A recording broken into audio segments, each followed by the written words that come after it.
Ini saya bawa beberapa nasihatnya Imam Malik kepada Imam Syafi'i.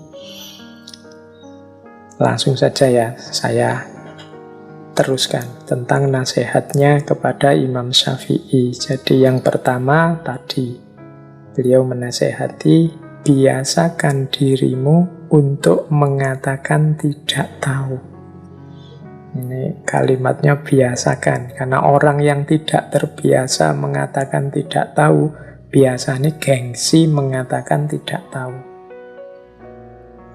Jadi karena dia mungkin terlanjur merasa dirinya besar, terlanjur merasa dirinya pintar. Jadi kalau ada pertanyaan kok tidak bisa jawab, rasanya kok merendahkan dirinya. Akhirnya dia ngarang-ngarang. Maka Imam Malik menasihati Imam Syafi'i, biasakan untuk mengatakan tidak tahu. Wah, ini falsafah tidak tahu. Terus ada lagi pesannya Imam Malik kepada Imam Syafi'i, sesungguhnya Allah telah menganugerahkan cahaya di dadamu, maka jangan engkau padamkan dengan maksiat. Jadi Imam Syafi'i ini kan salah satu muridnya yang top, yang pinter, yang nanti jadi teman diskusi yang luar biasa. Dan Imam Malik ngerti benar bahwa ilmu itu cahaya, maka orang-orang pinter adalah orang-orang yang bercahaya, yang menerangi sekelilingnya. Maka dia harus berhati-hati agar tidak mengurangi cahaya atau menghalangi cahaya sehingga terjadi kegelapan.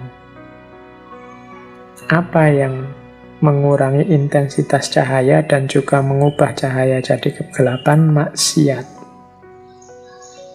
Jadi Imam Malik berpesan, tolong engkau ini orang yang bercahaya karena Allah menganugerahkan cahaya di dadamu.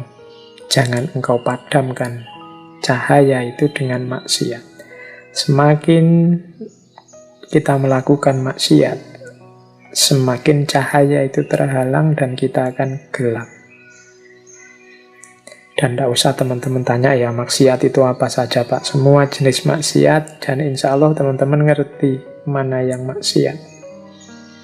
Kalau lupa ya, buka lagi kitab-kitabnya, ngaji-ngajinya dulu.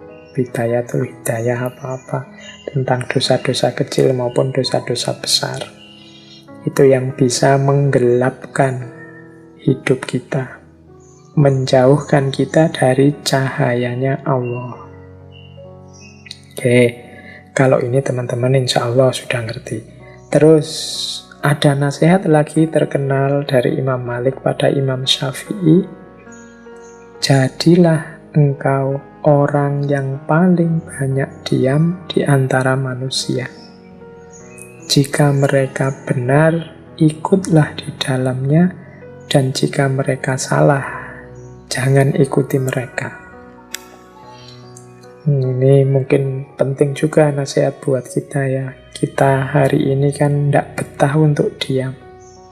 Sehari tidak buka WA, sehari tidak buka Instagram atau Twitter, sehari tidak posting apa-apa, tidak mention apa-apa, itu kan rasanya kok sepi. Grup WA itu kalau tidak aktif sak jam saja, terus muncul emoticon-emoticon itu kan kok sepi yo, dan seterusnya. Nah, itu kan secara hari ini begitu gaya hidup kita. Padahal Imam Malik justru kita ini lebih banyak diam. Nasihatnya Imam Malik pada Imam Syafi'i justru jadi orang yang paling banyak diam saja. Orang yang paling banyak diam itu punya kesempatan berpikir lebih banyak dibandingkan yang ngomong. Ya kalau orang ngomongnya banyak itu kan ya kesempatan berpikirnya secara intensif berbeda dengan orang pendiam. Kalau pendiam itu kan bisa pikirannya kerja terus. Kalau ngomong sambil mikir kan susah. Saya seperti ini bicara hampir 2 jam itu kan ya setengah-setengah mendaya gunakan pikirannya agak tidak maksimal. Coba sambil diam, mikirnya justru lebih maksimal. Maka katanya Imam Malik, jadi orang yang paling banyak diam saja. mencermati lingkungan sekelilingmu. Kalau orang-orang di sekelilingmu benar, ya ikuti. Kalau orang-orang di sekelilingmu salah, ya jangan diikuti. Ini berarti kan mulutmu diam, tapi pikiranmu jangan. Telaahmu terhadap masyarakat jangan. Jadi kalau mereka benar, ya diikuti. Kalau mereka salah, ya dihindari. Kalau engkau terlalu banyak ngomong, tidak sempat refleksi, ya hasilnya cuma ikut saja. Orang ke utara ikut ke utara, orang ke selatan ikut ke selatan. Nah ini masalah. Terus nasihat lagi kepada Imam Syafi'i, angkatlah tanganmu dari hidangan makanan saat keinginanmu untuk makan masih menggebu.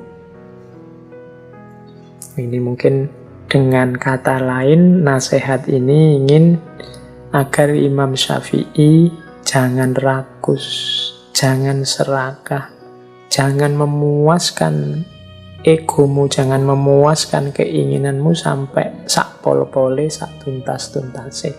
Kamu harus punya daya pengendalian diri.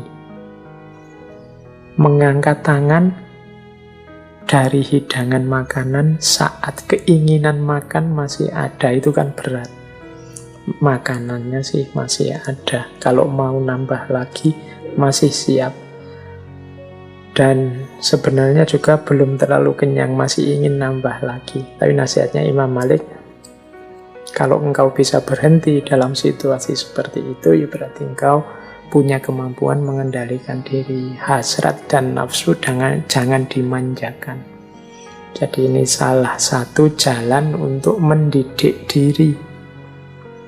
Kita ini kan sering kesulitan di sini. Kalau sudah seneng itu terus. Mungkin di antara teman-teman ada yang maniak game, ya game online apa game apa. Itu kan terus. Coba nasihatnya Imam Malik ini dijalankan. Keinginan main gamenya masih menggebu-gebu, kuotanya masih banyak, tapi ya saatnya berhenti ya berhenti. Jadi kemampuan mengendalikan diri. Nah ini nasihat-nasihat penting ini saya pilih dari Imam Malik pada Imam Syafi'i yang menurut saya relevan untuk kita ikuti juga hari-hari ini. Oke, ini Imam Malik dan Imam Syafi'i ini kan guru murid, sama-sama pinter, sama-sama luar biasa. Dalam banyak pandangan mereka ini berbeda. Tapi tetap Imam Syafi'i menghormati Imam Malik. Imam Malik menyayangi Imam Syafi'i. Ada banyak cerita perbedaan pendapat antara guru murid ini, tapi berakhir dengan kegembiraan. Berakhir dengan kebahagiaan semuanya. Ini perlu kita teladani. Berbeda tidak harus konflik. Jadi ada cerita begini. Jadi suatu ketika Imam Malik ini bilang pada Imam Syafi'i pandangannya tentang rezeki. Katanya Imam Malik, rezeki itu datangnya tanpa sebab. Orang itu cukup bertawakal pada Allah, nanti Allah akan memberi rezeki. Rumusnya, katanya Imam Malik, lakukan yang menjadi bagianmu, selanjutnya biarkan Allah mengurus yang lainnya. Ini Imam Malik mengikuti hadis, kalau sabdanya Rasulullah, kalau kalian bertawakal pada Allah sebenar-benarnya tawakal, Allah akan memberikan rizki kepada kalian sebagaimana rizki kepada burung yang pergi dalam keadaan lapar lalu pulang dalam keadaan kenyang. Jadi pendapatnya Imam Malik, rezeki itu tidak usah dicari, cukup orang itu jalankan tugasnya dengan baik. Yang guru jadi guru dengan baik, dosen jadi dosen dengan baik, yang tani ya kerjakan lahannya dengan baik, sudah. Rezekinya apa, berapa, seperti apa, itu urusannya Allah dan akan datang sendiri. Nah, ini pendapatnya Imam Malik. Nah, Imam Syafi'i punya pendapat yang berbeda kepada gurunya. Wahai Syekh, Karena tadi alasannya hadis seperti burung yang pergi dalam keadaan lapar lalu pulang dalam keadaan kenyang, Imam Syafi'i bilang, wahai Syekh, kalau burung itu tidak keluar dari sangkarnya, bagaimana mungkin ia mendapatkan rezeki? Jadi gurunya bilang rezeki itu tidak usah dicari, dia akan datang sendiri. Kalau Imam Syafi'i bilang, ya ndak, rezeki ya harus dicari, harus dijemput. Nah ini beda pendapat, tapi ya ndak gegeran. Nah ada cerita terus. Suatu ketika Imam Syafi'i ini berjalan-jalan, beliau melihat serombongan orang sedang panen anggur. Wah, terus Imam Syafi'i, wah ini ada kesempatan untuk dapat rezeki. Imam Syafi'i terus membantu panen anggur itu, membantu orang panen. Nah, setelah panen selesai, Imam Syafi'i diberi imbalan beberapa ikat anggur sebagai balas jasa. Wah, ini seneng Imam Syafi'i ini, dapat anggur lumayan ini. Selain dapat anggur ini, saya mau menunjukkan ke guruku bahwa teoriku yang lebih benar. Datanglah Imam Syafi'i dengan membawa anggur pada Imam Malik. Ditaruhlah anggur itu di depan Imam Malik. Imam Syafi'i cerita pengalamannya tadi, membantu orang panen anggur. Terus Imam Syafi'i bilang, seandainya saya tidak keluar dari pondok kita ini dan melakukan sesuatu membantu orang manen, ya tentu saja anggurnya tidak akan pernah nyampe di tangan saya ini yang kita makan bareng-bareng ini. Kalau saya diam saja, ya anggurnya tidak datang. Mendengar kalimatnya Imam Syafi'i ini, Imam Malik ya tersenyum. Kemudian dia ngincipi anggurnya. Loh, hari ini tuh aku ndak keluar kemana-mana. Aku ya ngajar saja, seperti biasa. Tapi tadi itu aku mikir, alangkah nikmatnya ya kalau panas-panas gini ada anggur datang. Tiba-tiba engkau datang sambil bawa beberapa ikat anggur. Loh, bukankah ini bener aku toh? Lakukan yang jadi bagianmu, rezeki urusannya Allah. Nah, jadi dua orang guru murid pendapatnya beda, masing-masing membawa bukti. Akhirnya bagaimana? Akhirnya dua-duanya sama-sama tertawa, sama-sama senang menikmati anggur bersama-sama. Ini adabnya orang beda pendapat. Berakhir dengan gembira, berakhir dengan bahagia, saling tertawa bersama. Semoga kita juga begitu. Kita ini susah sekali kalau beda pendapat diakhiri dengan bahagia bersama, tertawa bersama. Sering-seringnya kita itu kalau beda pendapat berakhir dengan konflik, nambah musuh. Oke, kita lanjutkan. Nah, ini ada juga nasihat dari Imam Malik kepada kita untuk tahu batas. Jadi karena memang ilmu agama itu bertaburan hal-hal yang gaib, sehingga bisanya kita cuma percaya saja. Akal kita mungkin dipaksakan bisa membahas. Cuma hasilnya kalau katanya orang barat spekulasi-spekulasi. Jadi ada hal-hal yang cukup diimani saja. Kalau dipertanyakan malah jadi masalah. Ini kalau dalam bahasa saya kita harus ngerti batas kita. Jadi suatu ketika ada cerita di majelisnya Imam Malik ini, ada orang bertanya, mungkin ini orangnya belajar filsafat, jadi pertanyaannya agak aneh-aneh.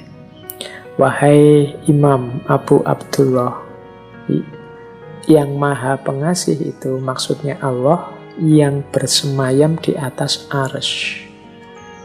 Ini mengutip surat Toha ayat 5. Ar-Rahmanu alal arsyistawa, bersemayam di atas arsy. Penanya ini kemudian tanya, bagaimana sih bersemayam di atas arsy itu? Imam Malik mendengar pertanyaan ini, kemudian tampak tidak berkenan. Dari situ nanti lahir kalimat beliau yang terkenal sekali, al-istiwa'u ghairu majhulin wal kaif ghairu ma'qul wal imanu bihi wajibun wassu'alu anhu bid'atun.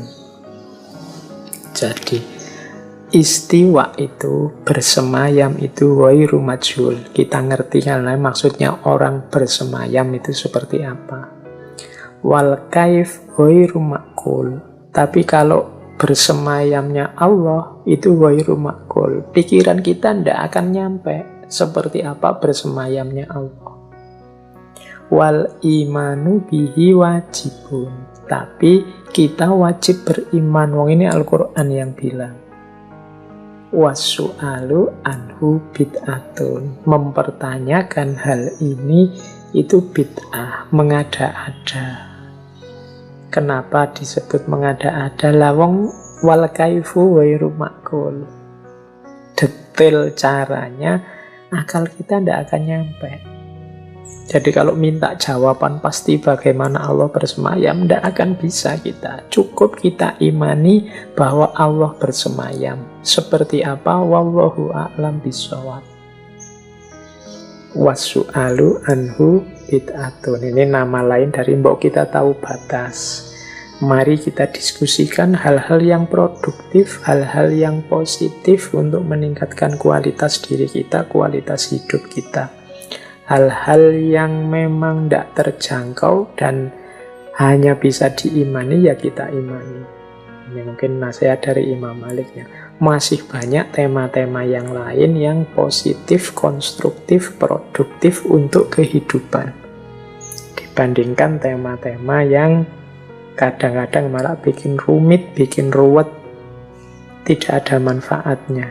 Kita harus tahu batas dalam hal ini. Maka al-istiwa'u ghairu majhul wal kaifu ghairu ma'qul wal imanu bihi wajibun wasu'alu anhu bid'atun. Nah, itu fatwanya Imam Malik. Kalau ada pertanyaan-pertanyaan yang tidak seharusnya ditanyakan. Jadi dalam belajar itu kadang-kadang kunci utamanya harus pertanyaan yang benar dulu.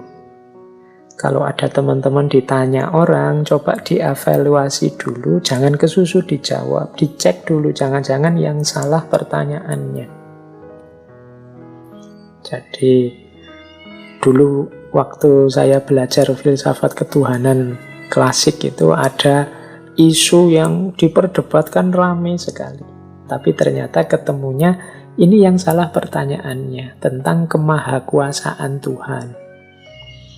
Jadi, apakah Tuhan bisa menciptakan sesuatu yang Tuhan sendiri tidak bisa? Misalnya menciptakan batu yang besar yang Tuhan sendiri tidak bisa mengangkat. Loh, ini pertanyaan kontradiksi secara logika. Karena yang dicari Tuhan bisa atau tidak, tapi parameternya Tuhan tidak bisa. Apakah Tuhan bisa menciptakan yang Tuhan sendiri tidak bisa? Ada dua hal yang kontradiksi. Nah, ini ada isu ini di filsafat ketuhanan. Oke, baik. Jadi intinya ini menasehati kita untuk tahu batas.